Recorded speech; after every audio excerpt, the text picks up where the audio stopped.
IMF 때처럼 또는 2009년 금융위기를 겪었었던 것처럼 자금이 급격하게 빨리 빠져나갈 수 있는 그런 환경을 이미 조성하고 있다. 이게 되게 중요하고 그만큼 방만하게 빚이 늘려온 상황이거든요. 어떤 큰 충격이 있지 않더라도 작은 충격에도 이미 감당할 수 있는 체력 자체를 잃어버린 상태이기 때문에 그런 측면에서 봤을 때 굉장히 좀 약한 상태다.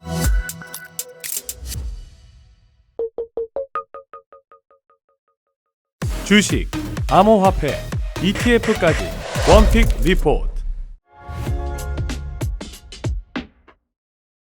네, 뷰티풀 인터뷰 시간입니다. 자, 오늘은 박은정 감정평가사님 모시고 여러 가지 부동산 그리고 대한민국 경기 경제 상황에 대해서 한번 점검해 보도록 하겠습니다. 감평사님 반갑습니다. 안녕하세요. 네, 저희 채널에 여러 번 나와주셨고 또 많은 분들이 굉장히 사랑을 해주셨는데, 자, 지금 한국 경제 뭐 위기다라고 얘기하는 게 뭐 어제 오늘 일은 아니긴 한데 굉장히 심각한 위기로 가고 있다라고 합니다. 또 그렇게 책에서도 이제 얘기를 해주시고, 지금 도대체 얼마나 심각한 상황입니까? 일단 지금 현재의 상황은 이미 어떤 문제들이 내재되어 있어서 언제든 터질 수 있는 그 폭발적인 에너지를 가지고 있는 상태다. 그래서 약한 충격에 의해서도 이런 것들이 현실화될 수 있는 가능성이 매우 높은 시기이고, 그게 자산시장에 어떤 과열이 있는 상황에서 변동의 폭이 굉장히 커지는 현상, 그다음에 환율의 어떤 변동폭도 굉장히 커지고 있는 이런 것들이 시그널적으로 나타나고 있다고 볼 수 있습니다. 지금 환율 얘기를 해주셨는데, 지금 감평사님이 얘기해 주셨던 것처럼 어떤 시장에 그 트리거가 등장을 했을 때 뭔가 이 자산시장의 폭발이라든지 여러 가지 문제가 생길 수 있다는데, 최근에 보면 환율이 좀 초비상입니다. 환율이 과거 코스피가 이렇게 굉장히 올라가면은 원달러 환율 좀 안정되는 국면이었는데, 최근에는 코스피가 굉장히 좋음에도 불구하고 원달러 환율이 1,400원 중간대를 계속 유지하고 있고 1,500원 되는 거 아닌가라고 하는 그런 우려도 있어요. 네. 감평사님이 보시기에는 1,500원 될 것 같습니까? 어떨 것 같습니까? 굉장히 지금 중요한 순간에 와 있다고 생각을 합니다. 근데 기본적으로는 환율이 안정되기는 조금 어려운 구조로 가고 있다. 그리고 이 변동의 폭이 정부가 어떤 구두 개입을 하면서 일단 눌러놨지만 다시 그 이후에 또 소폭 상승하는 모습이 나타날 정도로 굉장히 불안한 모습을 보이고 있는데, 환율 안정에 있어서 좀 좋은 요인들이 별로 없어요. 글로벌 시장 자체가 굉장히 어떤 유동성이 풍부한 상황이라고 이야기를 하고, 그러면서 자금의 이동 자체가 굉장히 원활한 상태거든요. 그래서 어떤 상황이 발생을 했을 때 그 자금의 이동 또한 굉장히 급격하게 일어날 수 있는 시장이다. 그런데 이제 우리나라 시장에 대해서 세계에서 어떻게 판단하고 있느냐가 또 중요한 문제인데, 기본적으로 우리나라는 이제 저성장에다가 저출산 고령화의 사회, 생산성의 감소, 성장성에 대해서도 의심이 좀 있는 상태에서 부채의 한계 상황이라는 것이 어떤 세계에서 우리나라를 바라보고 있는 경제적인 상황을 바라보고 있잖아요. 기초 체력이 약화된 상태다 보니까 어떤 위기의 상황, 변동이 심해지는 상황에서는 그 자금이 급격하게 빨리 빠져나갈 수 있는 그런 환경을 이미 조성하고 있다. 이게 되게 중요하고, 밸류에이션 측면에서 좀 떨어질 수 있는 부분들이 잠재적으로 가지고 있다라는 건데, 이 변동성이 큰 시장에서 가장 큰 문제는 뭐 금리도 아니고 기본적으로 어떤 그 부채의 크기, 그러니까 변동성이 큰 시장에서는 단기적으로 그 상황을 감내해낼 수 있느냐 없느냐가 지속 가능성의 문제랑 연결이 되잖아요. 그런 측면에서 봤을 때 굉장히 좀 약한 상태다. 그리고 이제 환율이 지금 이렇게 올라가는 이유 중에 하나가 이제 이 얘기는 미국에서 최근 들어서 이제 QT 중단을 선언을 하고 이제 점차 양적 긴축에 대해서 중단을 하는 조치를 하고 있단 말이에요. 이유인 거는 초단기 시장에서의 유동성 경색 문제를 풀기 위해서 어떻게 보면 양적 긴축이라는 부분을 이제 중단하는 사태가 왔는데, 그 얘기는 그만큼 단기 유동성 상황이 전 세계적으로 좀 심각하다라는 거거든요.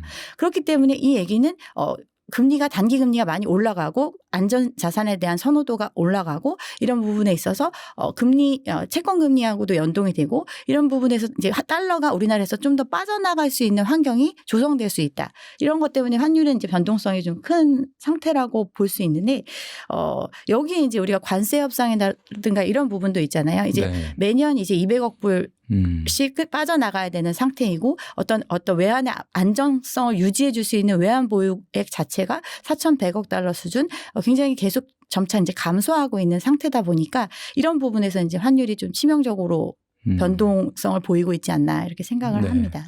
지금 말씀해 주신 것처럼 뭐 굉장히 안정될 가능성은 조금 낮고 어쩌면 조금 더 올라가서 우리가 우려하고 있는 수준까지 갈 수 있는 상황이 아닌가 이렇게 예상을 해 주셨습니다. 최근에 그 자영업자들 어렵다는 건 뭐 하루 이틀 얘기는 아닌데 폐업률이 증가하고 내수 경기가 지속적으로 침체를 겪고 있습니다. 얼마 전에 보도에 의하면 은행의 신용카드 연체율이 20년 만에 최고치를 기록했다라고 합니다. 자, 그러면 이게 사실 우리가 가계부채 문제 좀 전에 말씀해 주셨지만 이 가계부채 문제가 참 뇌관인데 이게 한 터지게 된다 그러면 이게 도미노로 금융시장뿐만 아니라 실물시장 이게 연달아 뭐 부동산 시장 이게 문제가 될 수가 있는데 지금 금융시장의 이 위기 어느 정도 수준까지 온 거라고 봐야 될까요, 이게? 일단 가계부채의 한계 상황이라는 거는 벌써 뭐 21년도에 금융수장 네 분이 전부 다 얘기를 했던 거잖아요. 더 이상 이제 빚을 많이 내는 부분에 있어서는 밀물에 갯벌 들어가는 격이라고 이렇게 얘기할 정도로 어떤 부채의 크기를 늘리는 것에 대해서 경각심을 가져야 된다라는 얘기가 계속 나왔었고 실질적으로 이 부채의 한계 상황을 유지하지 못하기 때문에 계속해서 어떤 부채 측면에 있어서는 가계 대출 부분이 상반기에는 풀렸다가 하반기 되면은 거의 대출을 할 수 있는 여력이 없어지는 상태. 그 정도로 지금 한계 상황이거든요. 그런데 이제 가계와 조금 이제 비슷한 동일한 주체로 봐야 되는 게 자영업자거든요. 네. 자영업자 가계가 거의 대부분 자영업자의 80%를 가계가 차지하고 있고 이러다 보니까 자영업자의 부채 문제라든가 이런 거는 가계와 연결이 되어 있어요. 대부분 이제 장사하시는 분들이 집담보로 돈을 그렇죠. 빌려가지고 영업을 하시는 형태 이렇게 2중 3중 채무의 형태로 이 자영업자의 부채도 연결이 되어 있는데 이들이 내수 경기의 침체라든가 실질적으로 사업이 굉장히 안 좋아지면서 폐업을 많이 하고 있고 연체도 굉장히 늘어나고 있거든요. 그리고 이제 신용카드 연체가 늘어난다라는 건 단기적인 자금 융통을 해서 생활을 위해서 쓰기 위해서 신용카드 대출을 많이 쓰시는데 이런 부분에 있어서도 연체가 큰 폭으로 증가를 하고 있다. 20년 만에 지금 최고치를 기록했다는 게 이게 5월 정도에 나온 기사인데 그때 한 3%대였었는데 지금 이제 4.2% 그때보다도 계속해서 연체율은 증가하고 있어요. 근데 이 부채의 문제가 가계에만 있는 게 아니라 기업 부채 문제도 코로나를 겪으면서 사실 좀 유예해주고 연장해준 상태여서 어떤 그 부실의 문제가 본격적으로 나타나지 않았었는데 이 유예 기간이 끝나고 나니까 이들에 있어서도 부채에 대한 부담 부분이 굉장히 커지고 있는데 기업 부채도 큰 폭으로 늘어나 있는 상태거든요. 그리고 이제 금융권에 그러면 이제 이 부분이 실제로 이제 빚이 많은 상태를 사람들이 계속해서 유지해 갈 수 있고 이자를 낼 수 있으면 아무 문제가 없는데 연체가 되는 상황이 2금융권에서도 많이 발생을 하고 있고 1금융권 같은 경우도 연체율이 계속해서 증가세의 추이를 보이고 있거든요. 사실 1금융권에서 대출을 받는다는 거는 굉장히 신용도가 높고 그만큼 갚을 수 있는 능력이 담보된다라고 생각해서 대출을 활용했던 건데 그런 부분에 있어서도 연체가 늘어나고 있다. 그리고 우리가 지금 PF 문제에 대해서는 요즘 언급을 안 하고 있잖아요. 최근에 좀 얘기가 없네요. PF 문제가 그러면 해결된 것처럼 사람들이 생각을 해요. 해결된 건 아니고. 그렇죠. 해결되지 않았죠. 그러니까 PF 문제가 해결이 되려면 부동산 시장이 다시 활황이 되고 부동산 시장으로 자금이 많이 유입될 수 있는 구조가 되어야 이 PF의 문제가 해결될 수 있는데 그 부분에 있어서도 사실은 달라진 게 없거든요. 경기가 뭐 아파트 같은 경우도 서울의 중심권 빼고는 사실은 다른 지역들은 여전히 지금 안 좋은 상황을 겪고 있기 때문에 이 부분에 있어서도 해결이 안 되고 있고 이 부분의 문제를 사실은 시간을 주면서 서서히 손실 부분을 흡수하면서 금융기관이 어떤 건전성 자체를 유지하거나 계속 존속해 나갈 수 있는 어떤 지표들을 맞춰갈 수 있게끔 시간을 끌어주고 있는 상태인데 지금 계속해서 그래서 이거 이제 손실 처리를 하고 있잖아요. PF에 대한 정리들을 하고 있는데 그 부분이 나아진 게 없는 거예요. 뭐 새마을금고 같은 경우는 지금 뭐 1조 7천억 정도 적자를 지금 2년째 보고 있고 그다음에 어떤 이 손실을 계속 흡수해내고 있지만 적자 점포가 전체 점포 중에서 70% 정도를 차지할 정도로 계속 지금 그 부실의 규모는 커져가고 있는 상태고 그다음에 이제 상호금융권도 마찬가지고 이런 부분들이 계속해서 어떻게 보면 우리가 다 망하지 않으면 좋겠지만 모두를 살릴 자금은 없는 시장에서 결국에는 어떤 현상으로 나타날 수밖에 없는 그런 과정으로 가고 있다. 이렇게 생각을 합니다. 좀 간평사님 얘기를 들어보니까 좀 소름이 좀 쫙쫙 끼치네요. PF 문제가 완전히 해결된 건 아니고 이러다 보면은 실제로 어쩌면 IMF처럼 도산하는 기업도 나올 수 있을 가능성이 있다. 뭐 이런 이야기처럼 들리는데 미국과 중국 등 이제 외부에서 국내 시장을 흔들 만한 이런 충격 요인 그러니까 우리가 내부적인 어떤 내수의 어려움이라든지 국내적인 문제뿐만 아니라 외부에서 어떤 커다란 충격이 오는 어떤 시나리오도 있을 수 있다 이런 식으로 이야기를 해주셨어요. 책에 보면은 이제 그런 내용들이 좀 들어있는데 이런 어떤 외부의 충격이 우리나라의 경제 상황을 좀 타격을 줄 만한 이런 요인들 어떤 것이 있을까요? 그러니까 지금 외부의 충격이라는 이제 거창한 표현을 썼지만 외부 충격이라는 게 뭐 IMF 때처럼 또는 2009년 금융위기를 겪었었던 것처럼 어떤 큰 사건이 벌어져 가지고 충격이 오는 이런 상황이 아니에요.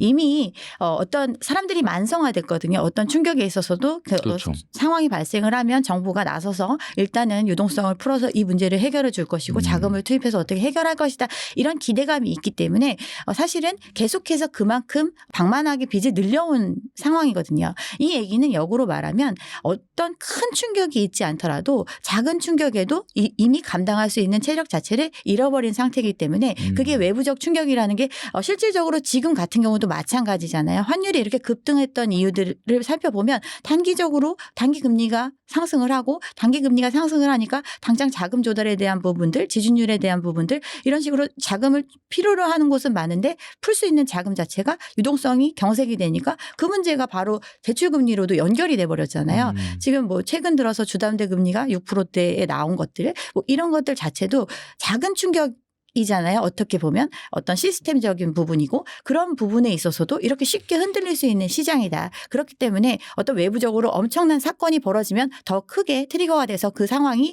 현실화되겠지만 지금 상태는 작은 어떤 잔펀치에 쓰러지는 것처럼 이런 상황이 충분히 발생할 개연성이 있는 시장이다. 이렇게 생각을 합니다. 네. 뭐 사실 이번에 이제 여러 가지 이런 위기에 관련된 경고음 같은 것들이 뭐 한두 가지가 아니고 이런 것들이 총체적으로 나타나서 보여주는 게 이제 이 원달러 환율의 고공행진 이런 거다라고 우리가 이제 볼 수 있을 것 같습니다. 이런 것들이 기업의 문제, 가계부채의 문제 이런 것들이 이제 부동산 시장에 또 어떤 영향을 줄 수 있는지 그걸 또 한번 우리가 확인해 봐야 되는데 자, 부동산 대책 이재명 정부 들어와서 올해 뭐 3차례 정도 나왔습니다. 그래서 627 대책 그리고 97 대책 그리고 최근에는 1015 대책이 발표가 됐죠.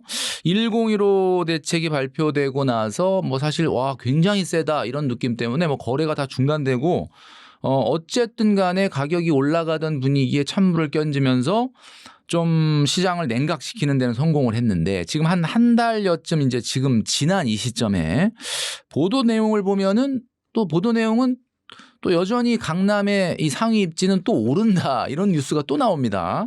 물론 뭐 그 폭은 뭐 크진 않지만 실제 지금 한 달 정도 지난 이 시점에 실제 부동산 시장 분위기 어떻습니까 지금? 시장의 분위기는 완전히 이제 얼어붙었죠. 그 얼어붙었다라는 게 거래 자체가 아예 큰 없으니까. 폭으로 감소를 했습니다. 11월 서울의 아파트 거래량 지금 집계된 거 기준해서는 수백 건대에 그치는 상태 이미 중간 정도 됐죠. 11월이. 이런 상태임에도 불구하고 이제 거래는 거의 이루어지지 않는다.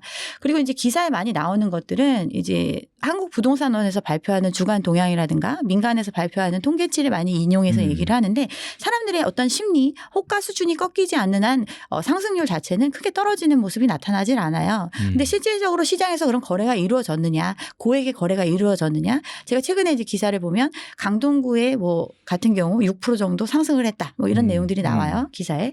근데 실제로 강동구의 11월 거래량은 제로입니다. 4건 거래가 됐나 그래요. 그러니까 실질적으로 이 4건의 거래로 이 시장 상황이 과연 과열되고 있다. 또는 돈 많은 사람이 많아서 이 시장의 물건을 다 사주고 있다. 근데 이렇게 왜 판단하기는 6% 상승으로 나온 거죠? 그러니까 이제 그 기사에는 동향이라든가 뭐 이런 수치들을 이용해 가지고 뭐 그렇게 발표를 했었는데 네. 이런 얘기들이 실질적으로는 사람들의 이제 심리를 좀 지지하는 역할을 하면서 하면과 동시에 정말 지금 시장 상황이 어떻게 되나 이런 것들에 대한 의구심을 갖게 만드는 장치라고 생각을 합니다. 그런데 이번에 이제 나온 대책들은 일관성이 있어요. 627 대책에서 나왔던 내용을 살펴보시면 627은 6억까지만 모든 주택에 대해서 6억까지만 대출을 해주겠다. 대출의 총액 자체가 제한이 됐어요. 그렇게 된다면 레버리지를 통해서 사실 지금 이제 이 시장, 부동산 시장, 특히나 아파트 시장만 놓고 봤을 때는 뜨겁다라고 말하는 시장은 강남 3구와 강남 3구에 준하는 똘똘한 한 채 이 부분에 집중이 되어 있거든요. 그러면 이 부분 같은 경우는 서울의 아파트 5분위에 20%까지의 가격, 평균 가격이 33억이라고 얘기하는 시장이거든요.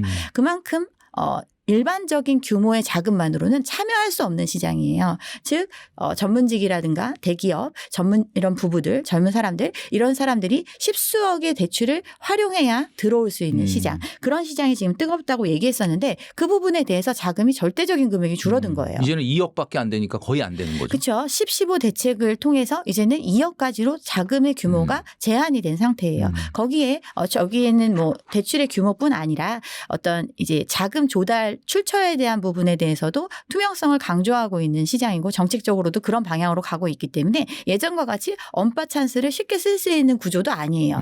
그렇기 때문에 거래 자체가 줄어들 수밖에 없는 거예요. 지금은 토지거래 허가제를 통해서 사고 싶은 사람 자체를 못 사게 하고 있지 않냐. 이렇게 시장 참여를 제약하고 있기 때문에 거래가 안 되는 것이지 실질적으로는 사줄 사람이 많다라고 얘기하지만 6.27 대책 이후로 거래량이 많이 줄어들었고 그 상황에서 이제 대출에 대한 제한 부분 거기에 갭 투자 더 큰 레버리지를 활용하는 사람들 자체는 아예 참여할 수 없는 시장이 되다 보니까 지금 소강 상태로 간 거거든요. 그렇기 때문에 이 정책이 그리고 이제 살려고 마음먹은 사람은 이미 준비된 자금들이 있고 어떤 계획들이 있는 사람들은 어떤 경우라도 사요. 그리고 그 상황에서 높은 금액에 산 사람이 생기고 계속해서 수요가 끊임없다면 그 금액에라도 참여하는 사람들이 계속해서 나타나줘야 되거든요. 근데 그렇지가 않고 절대적인 숫자 자체가 감소했다라는 거는 그만큼 시장에 지금 이 가격에는 나 참여할 수 없어. 또는 참여하고 돈이 있더라도 참여하는 걸 좀 숙고해 봐야겠어. 이런 심리가 많이 지배하고 있다라고 볼 수 있는 거죠. 그리고 어떤 정책의 효과 같은 경우는 금리 인상의 효과가 1년 정도 후행한다라는 얘기처럼 이 정책의 효과가 단기적으로 한 달 안에 두 달 안에 이렇게 나타나기는 쉽지 않아요. 그렇기 때문에 조금 점차적으로 이게 좀 더 현실화될 거라고 생각을 합니다. 네. 어쨌든 이 대책이 어떻게 보면 강력한 대책의 효과라는 게 바로 나타난 부분도 있지만 조금 시간이 걸려서 아마 시장에 나타날 거다 이런 말씀을 해 주신 것 같습니다. 자, 그러면 사람들의 눈은 어디로 관심이 옮겨지느냐. 자, 그러면 강력한 규제에도 불구하고 사실 규제를 이번에 이제 토제 같은 경우가 이제 너무 광범위하게 지정이 되다 보니까 서울 25개구 전체에다가 경기도 12개 지역까지 그러니까 여기를 살짝 피해간 데는 약간 또 이렇게 기대감을 가질 수도 있을 것 같아요. 왜냐하면 아무래도 뭐 예를 들면 경기도 구리 지역이라든지 그다음에 경기도 남쪽에도 약간 이렇게 피해간 바로 옆은 지정이 됐는데 또 바로 옆은 또 지정이 안 된 이런 지역들 같은 경우는 풍선 효과를 기대하는 분들도 있는데 이런 거는 지금 현재 시장 분위기가 어떤가요? 그러니까 이번에 토제를 살짝 비껴간 지역들 이런 데는 괜찮을까요? 어떨까요? 단기적으로는 당연히 풍선 효과가 나타나겠죠. 이 지역의 근데 우리가 이제 시장을 잘 살펴봐야 되는 건 예전의 풍선 효과와 지금의 풍선 효과는 다르다. 예전의 풍선 효과는 유동성이 막 풀리기 시작하는 시기 모두가 이제 과열의 어떤 상승세를 타고 있었던 시기였죠. 2020년, 21년. 네. 그렇기 때문에 규제가 안 되는 지역으로 비규제 지역으로 풍선 효과가 발생을 하면서 투자자 수요들이 많이 들어갔었던 시장이었거든요. 근데 지금의 시장은 22년도 고금리를 겪으면서 그 부분에 있어서 옥석이 가려진 시장이라고 볼 수 있어요. 그러니까 대부분의 지역들이 전고점 대비해서 절반 정도 수준으로 떨어졌음에도 거래량도 회복되지 않고 거기에 물린 사람들이 많이 발생한 시장이다 보니까 그런 곳은 이제 사람들이 관심을 안 갖는 거예요. 어떤 곳에 관심을 갖느냐? 계속해서 오른다는 곳, 또 안전 마진이 확실하다고 여겨지는 곳에 투자 어떤 한계의 유동성이 다 몰려가는 현상이 벌어지고 있거든요. 예를 들면 강남에서 로또 분양이라고 얘기하는 것들, 분양가 상한제를 적용해서 시세 대비 절반 앉은 자리에서 수십억의 차익을 볼 수 있다라는 곳, 또는 뭐 무순위 청약 줍줍으로 나와서 당장 이거 뭐 몇 년 전에 분양한 거기 때문에 이거 분양받으면 10억 벌 수 있다. 이런 것들에 자금을 쏘겠다. 이렇게 모여가는 사람들은 많지만 이 어떤 고금리의 상황으로 조금 시장이 아직 회복되지 않은 시장에 사람들이 관심 갖고 있지 않았거든요. 그런데 지금 풍선 효과가 나타난다? 일부 그거 지금이 저점이라고 생각하고 참여하는 사람 당연히 사람의 판단 개인의 판단이기 때문에 있을 수는 있다. 그렇지만 대부분의 사람들이 그렇게 판단할 수 있는 시장은 아니다. 그래서 단기에 그칠 거라고 생각을 합니다. 네. 우리 간평사님이 이제 10월 달에 또 새로운 책을 내셨어요. 지금 얘기해 주고 계시는데 이 책이 제목이 부동산 최저점을 읽는 핵심 수업입니다. 그래서 이 책의 내용을 한번 읽어보시면은 아마 우리가 이제 늘 관심 있는 이 부동산 시장에서의 최저점에 언제 들어가야 되느냐 이런 것들을 좀 우리가 인사이트를 얻을 수 있을 것 같은데 요거는 제가 개인적으로 간평사님이 그러면 풍선 효과는 매우 제한적일 가능성이 있다라고 제가 이제 들었는데 그냥 실수요다 내가. 근데 이렇게 지금 토허제가 아닌 지역 살짝 비껴간 이런 지역에 내가 실수요로 지금 사는 거는 개인적으로 간평사님 보시기에는 그러니까 지금 가격이 막 엄청 올라간 건 아니잖아요. 그러니까 지금 정도 가격으로 내가 실수요자 입장에서 사는 거에 대해서는 어떻게 생각하십니까? 그러니까 실수요의 개념이 뭔지에 대해서 제가 묻고 싶어요. 내가 들어가서 사는 거죠. 그렇죠. 그 실수요라는 거는 내가 실제로 거주하겠다라는 개념 플러스 이 물건을 살 수 있는 능력을 갖췄는지의 문제거든요. 지금 자기가 이 자금을 조달해서 충분히 이 물건을 살 수 있는 능력을 갖추고 있다. 그러면서 그러면 모든 투자가 그렇잖아요. 이걸 사고 손실을 보더라도 내가 감내할 수 있다. 이걸 이 비용을 기꺼이 지불할 수 있다라고 생각하는 사람은 살 수 있겠죠. 그렇지만 이 시장의 상황 자체가 너무나 초장기에 과열된 시장을 겪었고 이 과열의 이면에는 우리가 한 번도 경험해 보지 못한 만큼의 어떤 유동성이 풀린 시장에서 형성된 가격이고 그 가격이 실질적으로 금리가 조금만 올라도 상황에 따라서 가격이 급격하게 조정되는 것을 겪고 있는 시장인데 과연 지금이 적기인지에 대해서는 개인의 판단이 필요한 거죠. 네.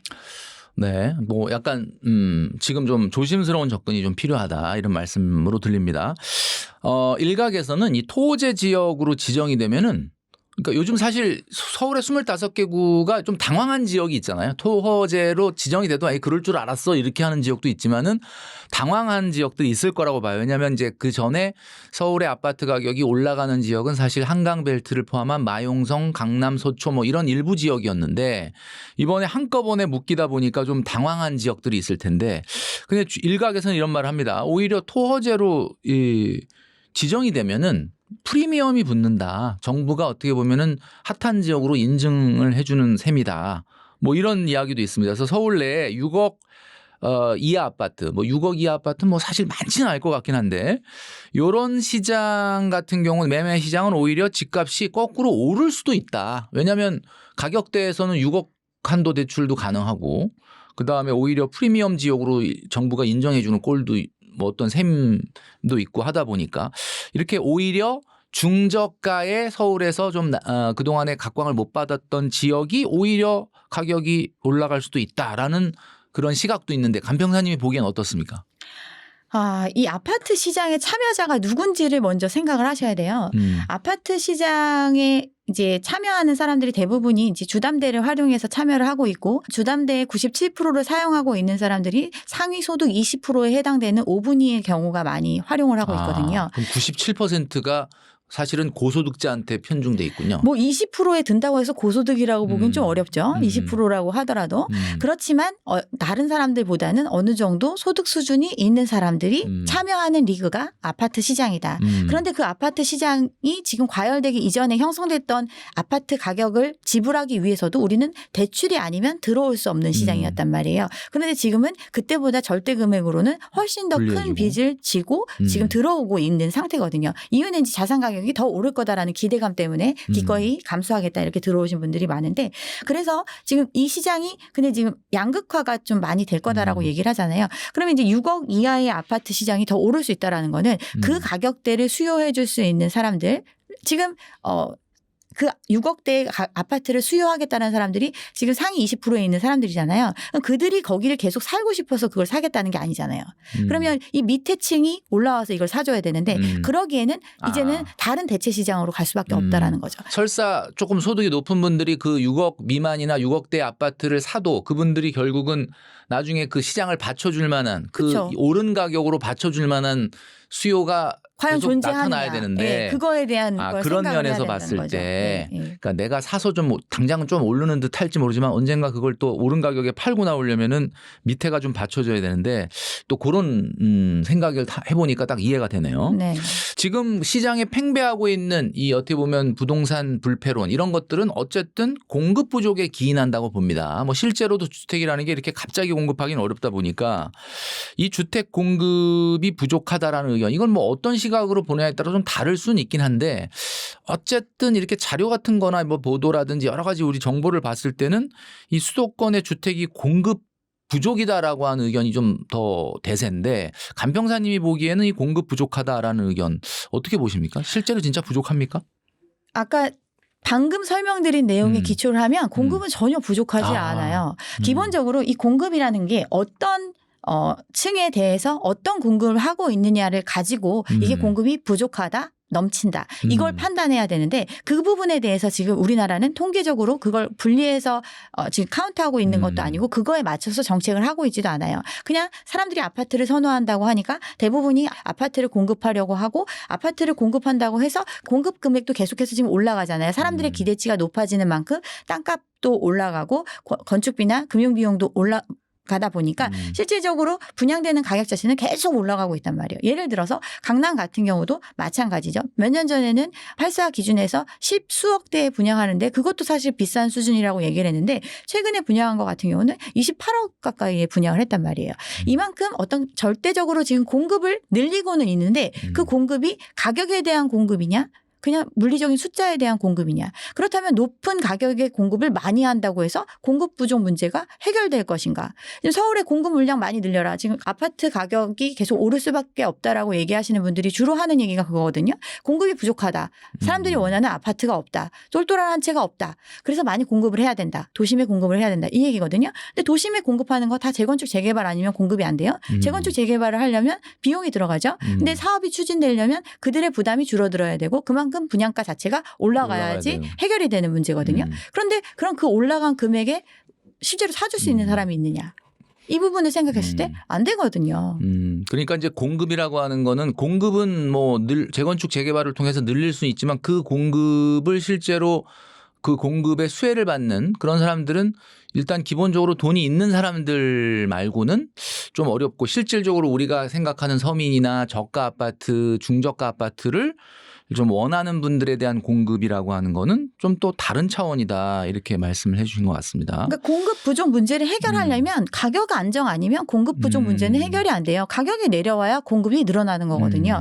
그리고 공급 문제를 신축에 대한 공급만에 사람들이 집중을 하는데 공급이라는 거는 이미 아파트가 한번 공급되면 그 물건이 그냥 아예 시장에서 사라지는 게 아니에요. 이게 대부분 우리나라 국민의 80%가 갖고 있는 자산이기 때문에 이 사람들이 실질적으로 생활을 하기 위해서 60세부터 은퇴를 하기 때문에 생활하기 위해서는 자산을 처분해서 살 수밖에 없는 시장이거든요.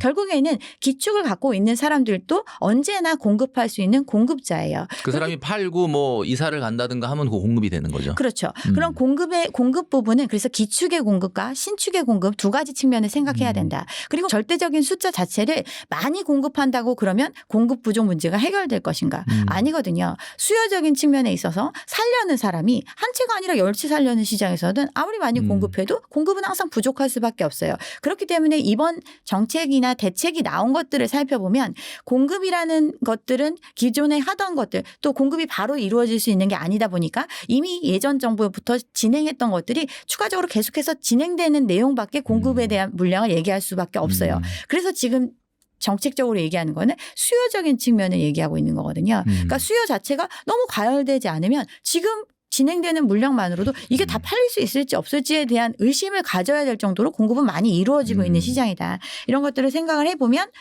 공급 부족이 과연 진짜인가에 대해서 고민해 볼 필요가 있다. 우리가 집을 막 지어서 빨리 막 신축을 공급하는 것만 공급이 아니다 이런 말씀을 해 주신 것 같아요. 오히려 가격이 좀 안정된다 그러면은 오히려 공급이 늘어날 수도 있다 이런 말씀을 해 주신 것 같고요. 최근에 그 정부는 아니고요. 일부 여당 의원들과 뭐 일부 야당 의원들이 9년 전세 갱신법을 발의를 했습니다. 그래서 이거 이제 시장이 좀 여러 가지 이야기들이 나왔었는데 이게 뭐 실제로 지금 뭐 당장 뭐 통과가 돼서 입법이 된다라고는 뭐 말씀드릴 수는 없겠지만 어쨌든 이런 이야기가 나온다는 거. 혹시 만약에 9년 전세갱신법이 통과가 돼서 이게 시행이 된다면 어떻게 보면 서민들의 주거 안정에 굉장히 도움이 될 거냐 아니면 이건 안 된다. 이건 오히려 뭐 전세를 씨를 말리고 그다음에 뭐 월세 가격을 상승시키는 어떻게 보면 악수가 될 수 있다. 뭐 이런 의견들이 있는데 강 평사님이 보기에는 이 9년 전세갱신법은 어떤 취지로 발의가 된 거고 또 이게 만약에 통과된다면 어느 정도 영향이 있을 것 같습니까? 9년 전세 갱신법은 예전에 이제 2+2 4년 갱신한 거랑 똑같은 얘기를 하고 그렇죠. 있는 거예요. 그런데 그때도 똑같이 많은 시장에서 이런 반응을 보였어요. 2년이 연장된다고 해서 시장이 엄청나게 달라지는 것처럼 마치 전세가 폭등하고 그로 인해서 앞으로 이제 모든 사람들이 살 집이 없어질 것처럼 이렇게 얘기를 했었는데 실질적으로 벌어진 현상은 역전세가 발생을 했단 말이에요. 이 얘기는 전세라는 시장 자체가 실수요자만을 위한 시장인가를 생각을 해보면 그게 아니에요. 전세라는 제도는 실수요자는 월세보다 저렴한 주거 비용으로 또 매매 이전의 단계로서 안정적 거주를 위해서 선택하는 방법이고 집주인 입장에서는 부족한 자금을 충당하는 수단이에요. 양쪽의 니즈가 다 있다. 그렇죠. 양쪽의 니즈가 다 있는데 우리나라의 어떤 집을 갖고 있는 형태를 보면 갭 투자가 절반 이상을 차지하고 있는 상태거든요. 즉 전세금을 빼줄 수 있는 능력이 있으면 아무 문제 없어요. 근데 전세금이 없으면 이 집을 유지할 수가 없는 사람들이 집을 보유하고 있는 형태예요. 그래서 9년 전세갱신을 한다. 예를 들면 이거는 이제 전세를 올릴 수 있는 폭을 줄어드는 거잖아요. 그렇죠. 갱신을 계속 해줄 수 있는 거. 전세 서로의 니즈에서 되는 거니까 전세 살던 사람이 내 집 마련해서 나가면 이거 9년 전세갱신법 안 쓰겠죠. 그죠? 그리고 올리는 폭은 전세값이 올라갔을 때야 그 올리는 폭이 어떤 굉장히 불만스럽게 반응할 수 있지만 실질적으로 전세 시장 2년 지나서 안 오르는 동네도 부지기수예요. 이런 것들을 봤을 때는 그냥 어떤 2년 플러스 2년하고 큰 차이는 없다. 자기들이 그 9년까지 또 한 지역에 살려고 하는 사람도 그렇게 많지 않을 수도 있고 이거는 그냥 그런 차원이거든요. 근데 이런 건 있겠죠. 예전에 살던 집에서 계속 유지를 하기 때문에 시장에 신규 전세 물량이 덜 나오는 것. 그렇다고 해서 수요도 그만큼 줄어드는 거죠. 기존의 전세로 참여했던 사람들은 그냥 기존의 걸 수요하고 있기 때문에 새로 경쟁자가 되는 게 아니잖아요. 그러면 시장에 나오는 물량은 전세 물량이 계속 누적적으로 증가하잖아요. 그러니까 어쨌든 그 시장에 참여하는 사람도 어딘간 살고 있었을 테니까 전세를 살고 있었으니까 그 새롭게 막 공급 부족 때문에 막 전세 품귀 현상이 생기고 이럴 정도는 아니다 이런 말씀을 하시는 거죠. 플러스 신축의 공급이 이루어졌을 때 그 대금을 지급할 수 있는 방법이 잔금 치를 때 전세를 끼고 잔금을 치르는 비율이 40% 가까이 되잖아요. 그들 또한 전세를 내놓을 수밖에 없는 필요로 하는 전세의 공급자거든요. 근데 실제로 수요자 자체는 그렇게 많이 늘어날 수 있느냐. 매매로 전환된 수요도 있고 빠져나간 수요도 있고 결국에는 이 전세 시장 자체가 굉장히 그리고 지역적으로 계절적으로 어떤 그 지역의 입주 시기라든가 여러 가지 상황이 맞물려서 그렇게 발생할 수 특정 지역에서 갑자기 올라갈 수도 있고 또는 아예 이제 전세 어떤 새로운 세입자를 구하지 못하는 상황이 발생할 수도 있는 이런 문제임에도 불구하고 지금 많이 얘기들 하는 게 거래가 안 되고 뭐 이런 상황 묶어두면 전세가 사라질 거고 다 월세로 돌릴 것이다. 월세로 돌린다는 건 자금을 돌려줄 수 있는 사람들의 얘기다. 네. 그러니까 모든 사람이 다 그렇게 자금을 능력이 있는데도 월세를 안 주고 전세를 줬을 리가 없죠. 그러니까 그렇죠. 사실은 뭐 그렇게 우려한 만큼 갑자기 어느 날 그래? 그러면 그냥 월세로 할래라고 하는 건 그냥 우리가 이론적으로는 그렇지만 자금이 없으면은 애당초에 전세 자금이 있었으면 전세를 안 놨을 수도 있는 거죠. 그러니까 그렇게 좀 해석을 해 주시면 좋을 것 같습니다. 최근에 이제 대책이 3개가 나오면서 부동산 시장이 냉각이 됐고 뭐 일부 지역이 뭐 오른다곤 하나 그렇게 생각보다 그렇게 대단한 어떤 거래량이 있는 것도 아니다 이렇게 설명해 주셨는데 이제 또 한 번의 대책이 카드를 만지작거린다라는 이야기가 있습니다. 이게 뭐냐면은 보유세 관련된 내용이에요. 그래서 보유세라고 하면은 뭐 아무래도 고가 주택에 있는 분들이 더 민감할 수밖에 없는데 강남의 아파트 보유자들에게 굉장히 큰 타격이 될 수도 있다. 보유세를 좀 현실화하고 보유세를 높이는 정책을 피게 된다 그러면 강남 집값은 어떻게 될 것이며 그리고 이게 부동산 시장에 어떤 영향을 줄 거냐. 이런 것들을 궁금해하시는 분이 많은데 감평사님이 보시기에는 이 보유세 카드가 어떤 파장을 일으킬 것 같습니까? 이제 보유세의 개편과 관련해서는 실질적으로 어떤 시장의 방향성은 맞다고 생각을 합니다. 우리나라 시장 같은 경우는 거래세에 대한 부담이 크고 보유세에 대한 부담이 적다 보니까 매물의 잠김 현상을 오히려 유도하는 상황이고 또 장기로 보유할수록 세금에 대한 혜택이 많다 보니까 사람들이 이제 더 오래 가져갈 수밖에 없는 거죠. 이런 구조기 때문에 순환이 잘 안 되고 그렇기 때문에 단기적으로 사람들이 집이 없다라고 느끼고 또 실제로 시장에 참여하려는 사람들이 불안감을 조성할 수 있는 이런 구조거든요.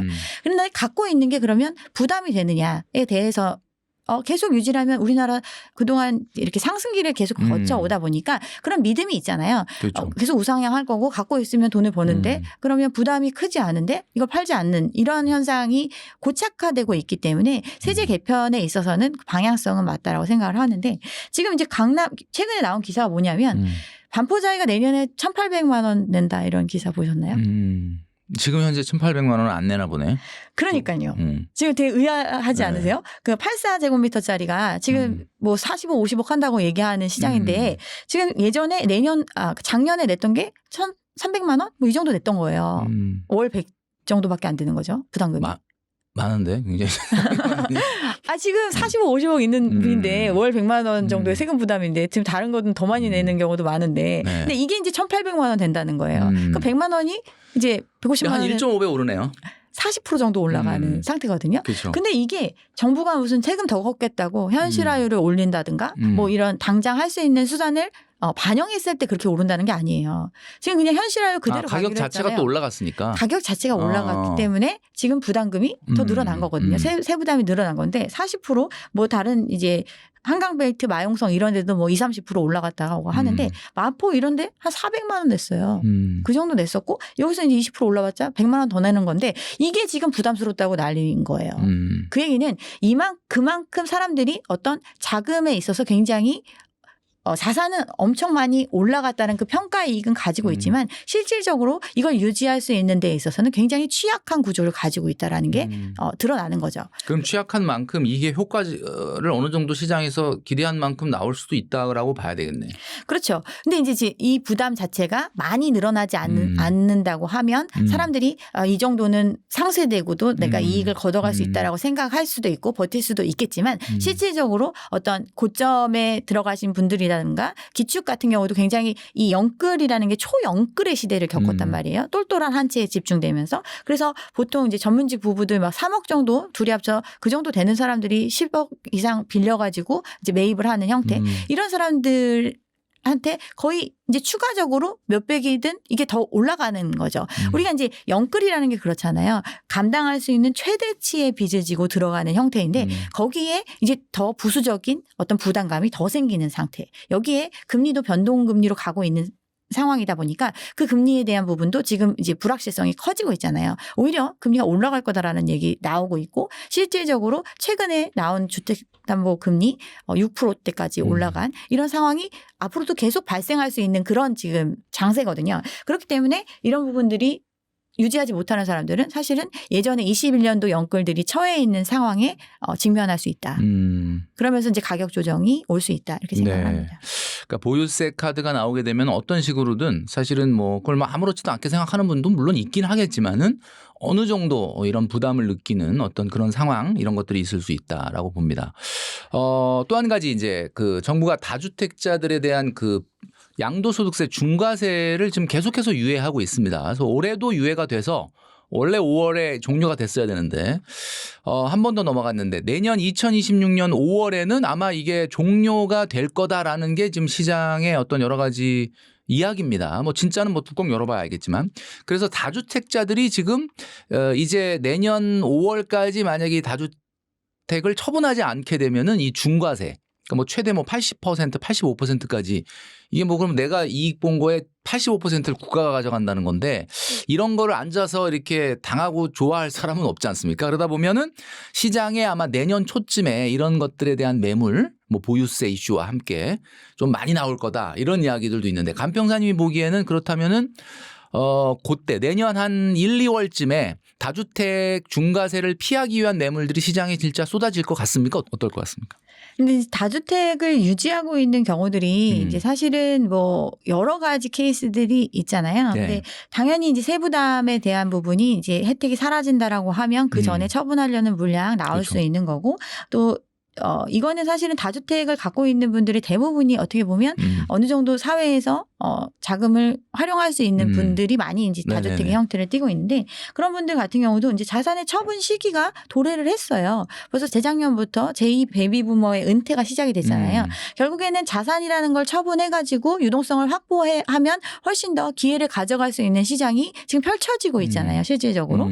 이런 시장에서 어떤 그 세금 부담도 커지고 자금은 필요하고 그렇다면 거기에다 아직도 어떤 사람들의 기대감이 있는 곳들 같은 경우는 여전히 익절 구간에 있는 상태고 이런 상태라면 충분히 물량으로 나올 수 있다 이렇게 생각합니다.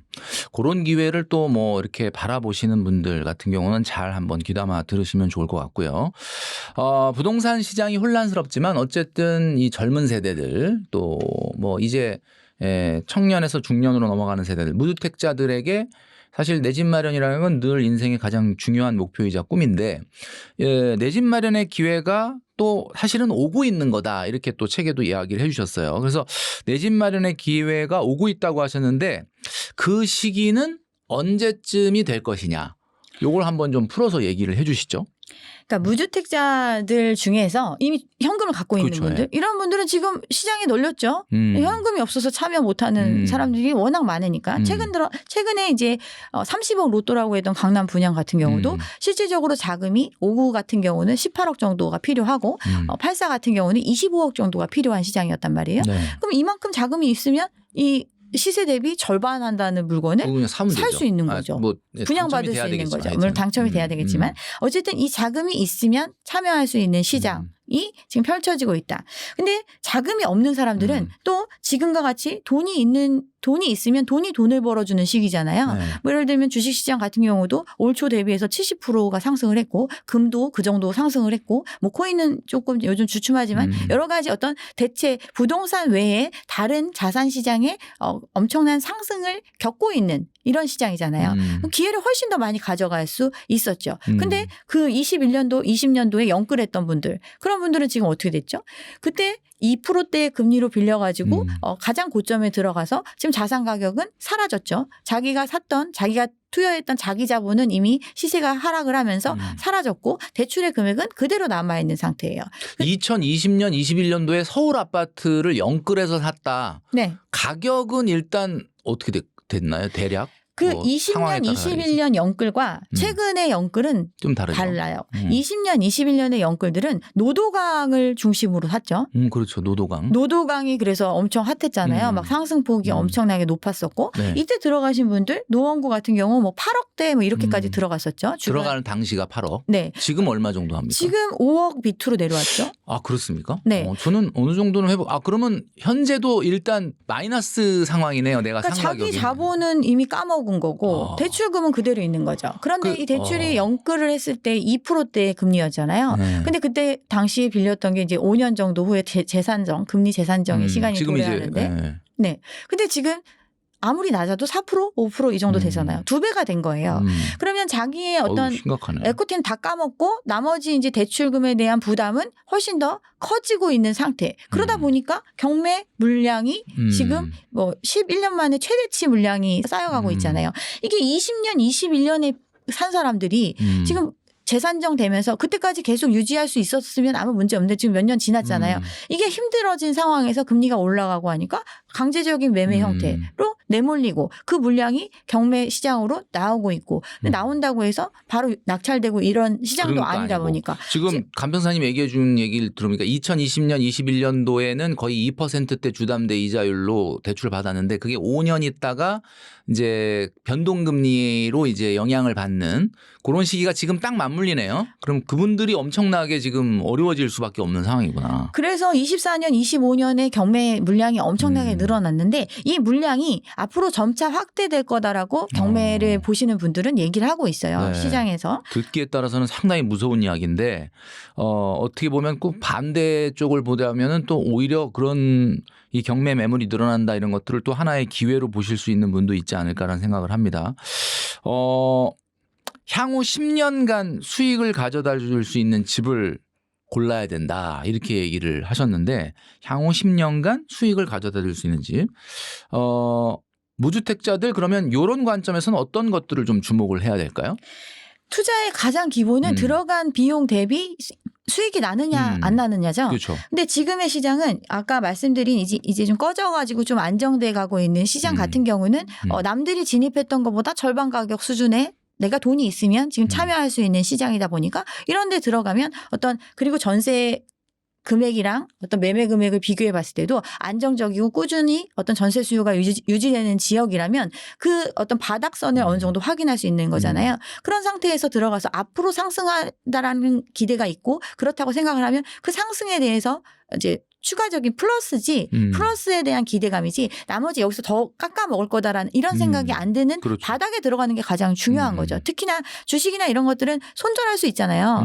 뭐 내가 마이너스 10% 되면 팔겠다. 이렇게 해서 그냥 바로바로 시장에서 거래할 수 있는 시장이지만 이런 부동산 시장 같은 경우는 손절이 쉽지 않아요. 사람들이 안 쳐다봐요. 그러니까 이미 떨어지기 시작하면 사람들의 관심이 완전히 사라지는 시장이 되거든요. 그러면 그러니까 다시 황금 시키는 거가 방법이 없는 시장이거든요. 그렇기 때문에 굉장히 어마어마한 마이너스를 감수하지 않는 한은 현금화하기가 어려운 그런 상황이 되는 거죠. 마이너스를 감수해도 현금화가 안 되는 시장이라는 상황. 거죠.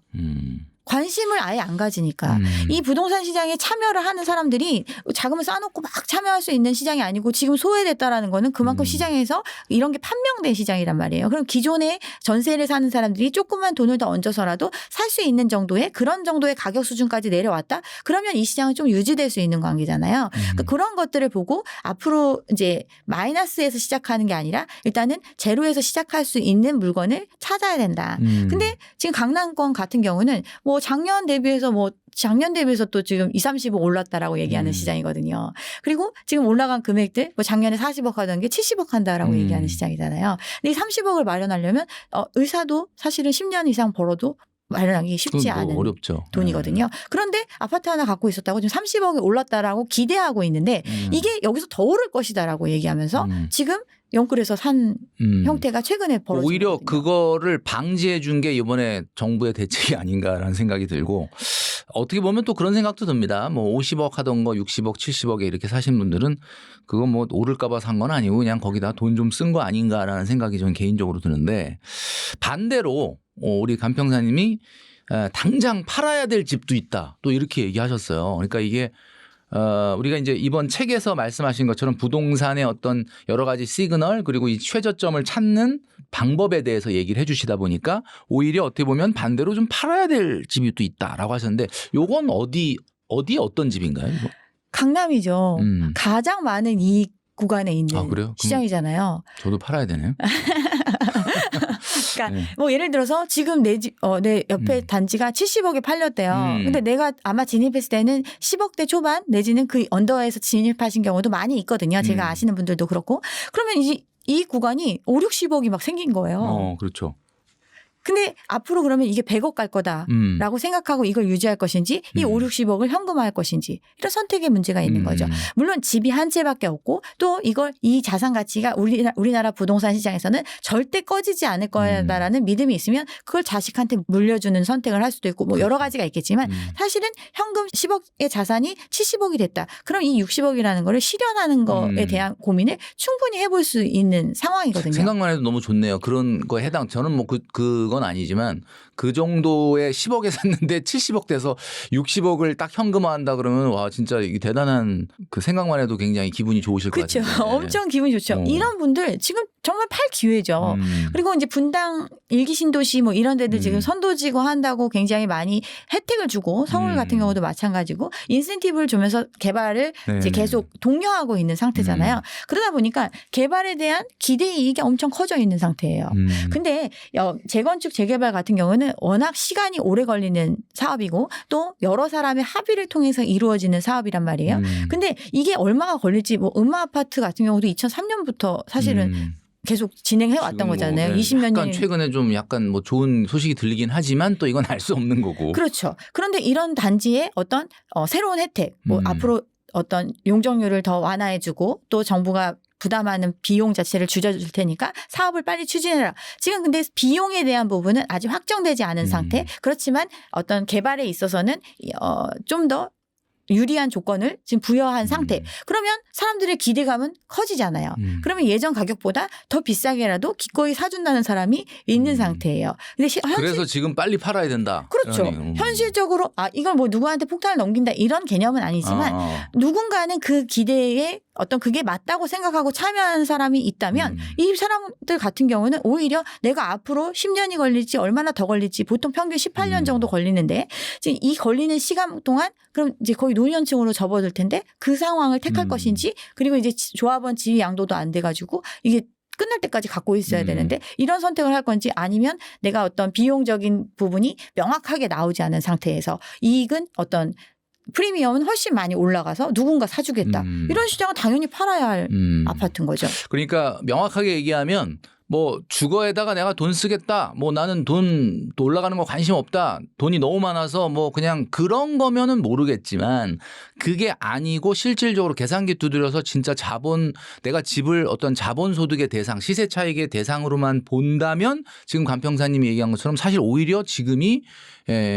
현금화하고 수익을 실현할 수 있는 좋은 기회고 어떻게 보면 우리가 다들 관심을 갖는 이런 아파트들이 오히려 팔아야 될 시기다 이런 이야기를 지적을 해 주신 것 같습니다. 이거는 뭐 사람마다 좀 다르게 생각할 수는 있겠죠.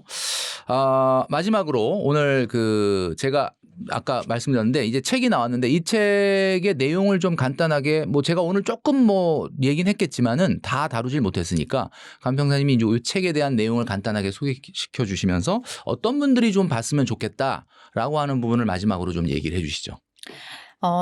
요즘에 이제 부동산 시장이 워낙 핫한 상황을 계속 겪다 보니까 젊은 친구들부터 해가지고 전부 다 부동산에 관심이 많이 있어요. 그렇죠. 그런데 이 관심에 대해서 어떤 식으로 해소를 하느냐 하면 누군가 어떤 계속 오른다라는 투자지를 찍어주고 그냥 카더라 통신에 의해서 네, 그런 것들에 의해서 선택을 하는 그런 경향이 있는데 그 결과는 내가 이걸 실현하지 않는 한은 이 물건으로 남아있는 게 바로 부동산이거든요. 그리고 어떤 경기의 상황 변동에 따라서 굉장히 그 유동성이나 황금성에 있어서 제약을 받을 수 있는 물건 또한 부동산이기 때문에 이 부동산을 바라보는 시각 자체를 이 시장이 전체적인 거시경제의 상황에서 자유로울 수 없다. 그러면 그런 상황들에 대해서 좀 냉정하게 판단하고 본인이 어떤 판단 기준을 가지고 시장에 참여하고 그거에 대해서 견딜 수 있는 능력이라든가 이런 부분들이 얼마만큼 대비가 돼야 되는지에 대해서도 좀 고민을 해볼 수 있는 그런 새로운 시선을 좀 가졌으면 좋겠다라는 그런 내용입니다. 네, 이 내용과 더불어 갖고 우리 또 방은정 간평사님이 유튜브 하고 계시잖아요. 네네. 그죠? 그 유튜브 같이 보시면은 제가 들어오기 전에 살짝 봤는데 뭐 책에 대한 내용을 뭐 좀 보다 보면 요거 무슨 내용인가 하는 걸 또 풀어주시기도 하더라고요. 그러니까 같이 이렇게 많이 봐주시면 좋겠다라는 말씀을 드립니다. 오늘 간평사님 나와서 여러 가지 얘기해 주셨는데 나와주셔서 감사합니다. 감사합니다. 네, 감사합니다.